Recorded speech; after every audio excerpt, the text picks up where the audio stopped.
Hello teachers, PGTRB எக்ஸாமுக்கு எப்படி prepare பண்ணலாம் அப்படின்னு தெரியாமல் ஸ்ட்ரகிள் ஆகிட்டு இருக்கவங்களுக்காக தான் இந்த வீடியோ. ஃபஸ்ட் அட்டம்ப்ட்லேயே எப்படி போஸ்டிங் போகலாங்கிறதுக்காக ஒரு 10 டிப்ஸ் இந்த வீடியோவில் உங்களுக்கு நான் கொடுத்துருக்கேன். அதை நீங்கள் ஃபாலோ பண்ணுங்கள். ஃபர்ஸ்ட் டிப் சிலபஸை நீங்கள் அனலைஸ் பண்ணணும். என்னென்ன டாபிக் கொடுத்துருக்காங்க, அது என்னென்ன ஆத்தரோடைய ஒர்க் எல்லாத்தையும் ப்ரிஸ்கிரைப் பண்ணியிருக்காங்கங்கிறத தெரிஞ்சுக்கணும். எந்தெந்த இயரில் ஸ்டார்ட் ஆகி எந்த இயர் வரைக்கும், இப்போ மாடர்ன் லிட்ரேச்சர்னு ஸ்டார்ட் பண்ணி ஒரு யூனிட்டும் ஒரு இயரில் இருக்கும். ஸோ அதை நம்ம தெரிஞ்சுக்கணும். எந்த மாதிரி பேக்ரவுண்ட்லாம் இதில் யூஸ் பண்ணியிருக்காங்க, என்னென்ன ஒர்க்ஸ் இருக்குது, எவ்வளோ போயம் கொடுத்துருக்காங்க, எவ்வளோ ப்ரோஸ் ஒர்க் இருக்குது, என்னென்னலாம் ட்ராமாவில் இருக்குது அப்படின்னு சொல்லிட்டு நீங்கள் சிலபஸை அனலைஸ் பண்ணணும். அப்படி சிலபஸ் ஃபுல்லாகவே நீங்கள் அனலைஸ் பண்ணி ஸ்ப்ளிட் பண்ணி வச்சிட்டிங்கன்னா உள்ளுக்கு உங்களுக்கு படிக்கிறதுக்கு ஈஸியாக இருக்கும். லைக் இப்போ ஒரு ஒர்க் எடுத்துக்கிட்டோம் அப்படின்னா அந்த ஆத்தரோட பயோகிராஃபி அண்ட் ஒர்க் படிச்சுட்டு தான் நம்ம அந்த ஒர்க்குள்ளே போக போகிறோம். அப்படி இருக்கும்போது எல்லா ஒர்க்குக்குமே வேறு ஆத்தரா இல்லை ஒரு ஆத்தரோடதே எத்தனை ஒர்க்ஸ் கொடுத்துருக்காங்கங்கிறது நீங்கள் சிலபஸ் அனலைஸ் பண்ணால் தான் உங்களுக்கு தெரியும். இப்போ ஒரே ஒரு ஆத்தரை கொடுத்துட்டு அவரோடது போயமும் கொடுத்துருக்கலாம், இல்லை அவரோட ப்ரோஸ் ஒர்க்கும் கொடுத்துருக்கலாம், ஆர்எல்ஸ் அவருடைய ஃபிக்ஷன் ஆர் ட்ராமா எது வேணால் கொடுத்துருக்கலாம். அப்படி இருக்கும்போது நமக்கு ஒரு டைம் அந்த ஆத்தர் படித்தாலே we can complete 2 or 3 work அப்படின்றது நமக்கு ஒரு ஐடியா கிடைக்கும். அதுக்கு ஃபர்ஸ்ட் நம்ம பண்ண வேண்டியது சிலபஸை நல்லா கோத்ரூ பண்ணணும். செகண்ட் டிப் என்ன அப்படின்னா, இப்போ நம்ம சிலபஸை அனலைஸ் பண்ணிட்டோம், அதை வச்சு உங்களுக்கு நீங்களே ஓனாக ஒரு ஷெடியூல் பிளான் பண்ணிக்கணும். எப்படி பண்ணலாம்? ஹோல் 10 யூனிட்ஸ்க்கும் ஃபஸ்ட்டு ஒரு ஷெடியூல் பண்ணுங்கள். இந்த டாப்பிக்கை நான் இன்னைக்கு ஆரம்பிச்சிடறேன், ஃபஸ்ட் யூனிட் இன்னைக்கு ஸ்டார்ட் பண்ணுறேன்னா 10th யூனிட்டை நான் இன்னைக்கு முடிக்கிறேன்னு சொல்லிட்டு ஓவராலாக ஒரு 6 மந்த்துக்கான பிளான் ஃபஸ்ட்டு ரெடி பண்ணுங்கள். அதுக்கப்புறம் மந்த்லி பிளான் மாதிரி இந்த மந்த்துக்குள்ளே எத்தனை யூனிட்ஸ் கம்ப்ளீட் பண்ண போகிறேன், இந்த மந்த்துக்குள்ளே எத்தனை யூனிட்ஸ் முடிக்க போகிறேன்னு சொல்லிட்டு ஒரு பிளான் பண்ணுங்கள். இது செகண்ட். தேர்ட் என்ன பண்ணணும்னா, யூனிட் வைஸ் ஒரு யூனிட்டை முடிக்க எவ்வளோ நாள்னு சொல்லிட்டு ஒரு யூனிட்டுக்கு இத்தனை டேஸ், அப்போது இவ்வளோ நாளுக்குள்ளே இந்த யூனிட்டை கம்ப்ளீட் பண்ணணும்னு ஒரு பிளான் பண்ணுங்கள். அதுக்கப்புறம் ஒரு டேக்கு வாங்க. 1 டேயில் என்னென்ன டாபிக்ஸ் நீங்கள் படிக்க போகிறீங்க, ஒரு யூனிட் ஆரம்பிக்கிறதுக்கு முன்னாடியே அந்த யூனிட்டை பற்றி ஒரு ப்ரீ பிளான் பண்ணி வச்சுக்கோங்க, ஒரு ஷெடியூல் போட்டு வச்சுக்கோங்க.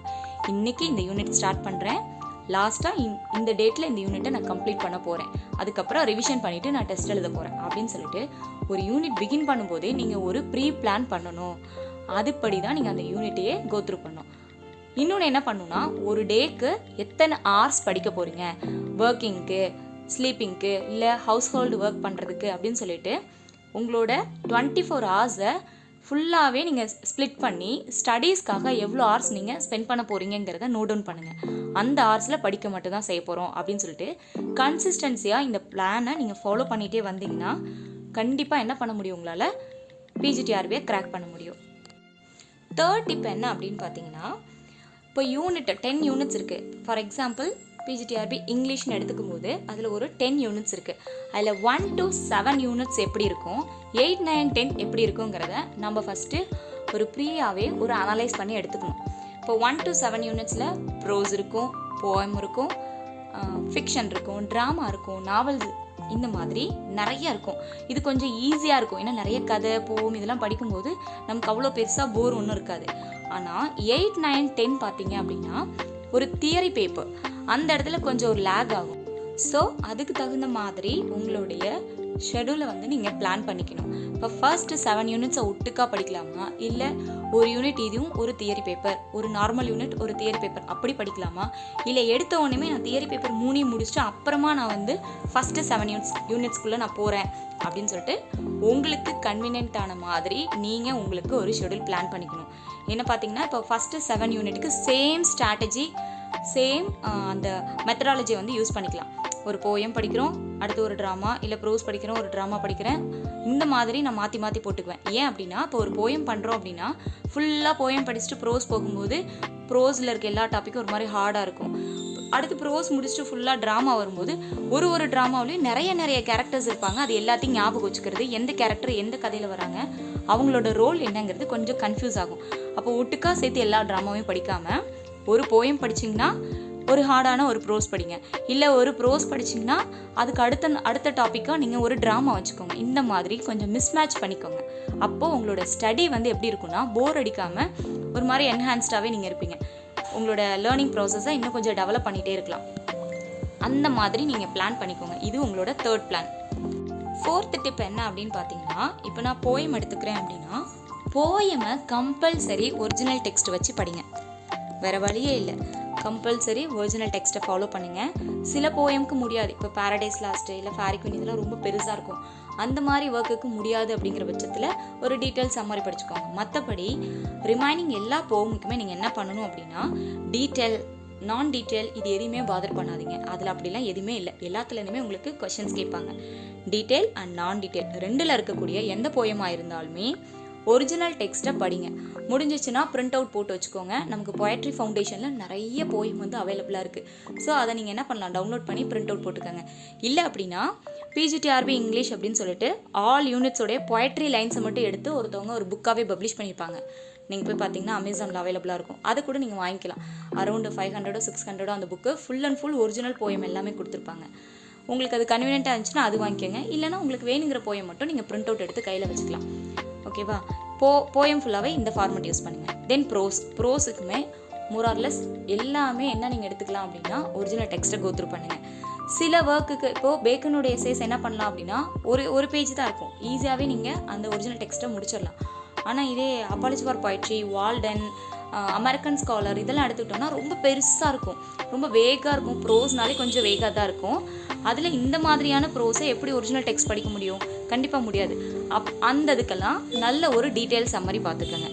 இதுதான் உங்களுக்கு ஃபோர்த்து டிப்.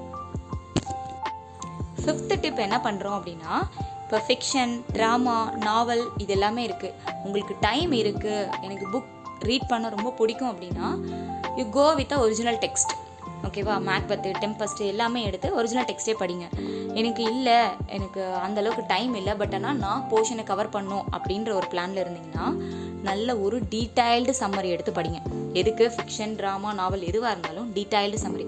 சும்மா போயிட்டு மேக்பத்தோட சம்மரின்னு போட்டிங்கன்னா ஒரு 10 லைன், ஒரு 10 பேஜுக்கு வரும். அந்த மாதிரி சம்மரி படிக்காதீங்க. ஆக்ட் வைஸ், சீன் வைஸ் அப்படியே சூப்பராக டீட்டெயில்டாக கொடுத்துருப்பாங்க ஒரு சில இதெல்லாம் சம்மரி. அந்த சம்மரியை நீங்கள் என்ன பண்ணுங்கள் அப்படின்னா ஃபாலோ பண்ணுங்கள். டீட்டெயில் சம்மரிங்கிறது கொஞ்சம் பெருசாக இருக்க மாதிரி பார்த்துக்கோங்க. டைம் சீக்கிரம் முடியணுங்கிறதுக்காக குட்டியானதை படிச்சிங்கன்னா உங்களுக்கு அதில் தேவையான அளவுக்கு இன்ஃபர்மேஷன் இருக்காது. எல்லா இன்ஃபர்மேஷனும் இருக்கணும், ஆனால் ஒரிஜினல் டெக்ஸ்ட் அளவுக்கு போரும் அடிக்கூடாது. அப்படின்னா நல்ல ஒரு டீட்டெயில் சம்மரியை நீங்கள் ஃபாலோ பண்ணுறது ஹெல்ப்ஃபுல்லாக இருக்கும். உங்களோட 6th டிப் என்ன அப்படின்னு பார்த்தீங்கன்னா, உங்களோட ப்ரைமரி சோர்ஸ் எது, செகண்டரி சோர்ஸ் எதுங்கிறத நீங்கள் ஃபஸ்ட்டு பிளான் பண்ணிக்கோங்க.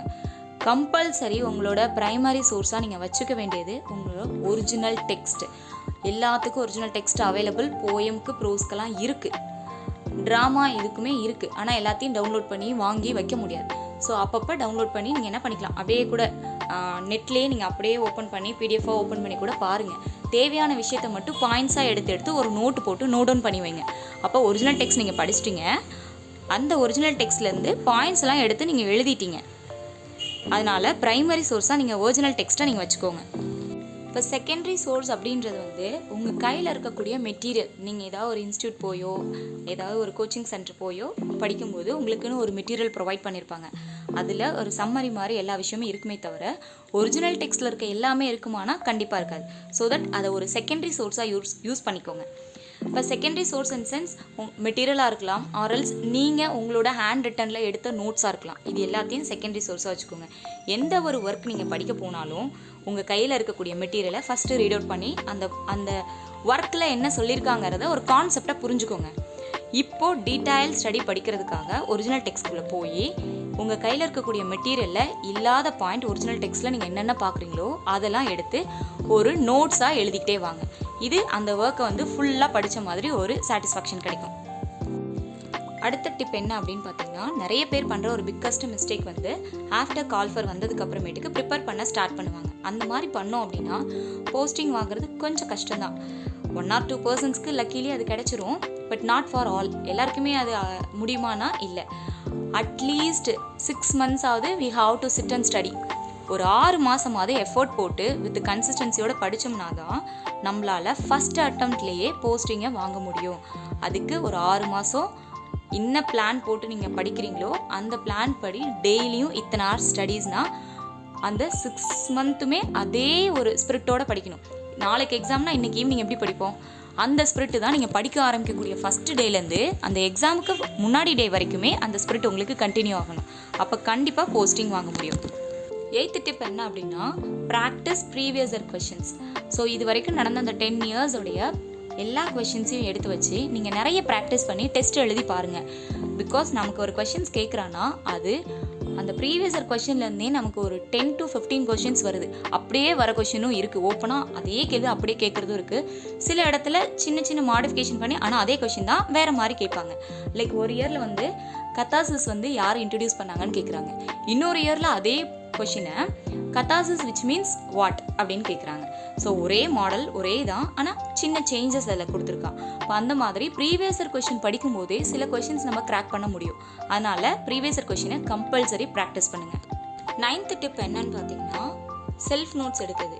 நீங்கள் என்ன டாபிக் படிக்கிறீங்களோ, எந்த ஆத்தர் பற்றி படிக்கிறீங்களோ, உங்ககிட்ட இருக்க சோர்ஸையும் தாண்டி அதை பற்றி வேறு ஏதாவது இன்ஃபர்மேஷன் இருக்கான்னு சொல்லிட்டு நீங்களே தேடி எழுதுறது. இப்போ ஆத்தர் அப்படின்னா அந்த ஆத்தருடைய ஜென்ரல் பயோகிராஃபி உங்களுக்கு ஒர்க்லேயே கொடுத்துருக்காங்க அப்படின்னா அதை தாண்டி அவரோட அதர் ஒர்க்ஸ் என்ன, அவருடைய இம்பார்ட்டன்ட் மாஸ்டர் பீஸ் என்ன, அதெல்லாம் எப்போ பப்ளிஷ் ஆச்சு, ரொம்ப இம்பேக்டான ஒர்க் ஏதாவது இருக்கா அப்படின்னு சொல்லிட்டு அதெல்லாம் தெரிஞ்சு வச்சுக்கணும்.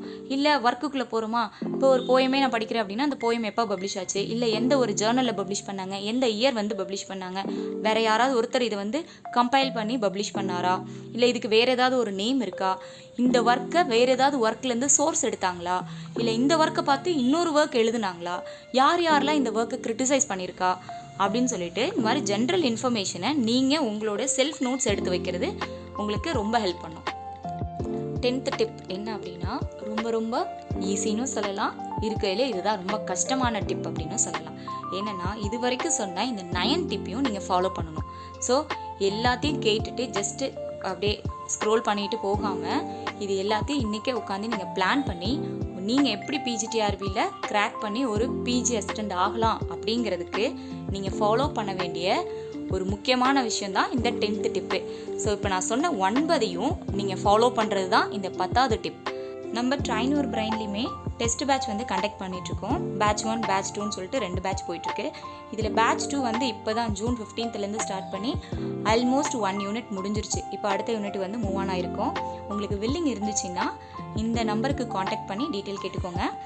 தென் எந்த மாதிரி ஷெடியூல் இருக்குது, எப்படி வந்து இந்த டெஸ்ட் பேட்ச் போகுதுங்கிறத பற்றின ஒரு டீட்டெயில் வீடியோ நம்ம சேனலில் நான் அப்லோட் பண்ணியிருக்கேன்.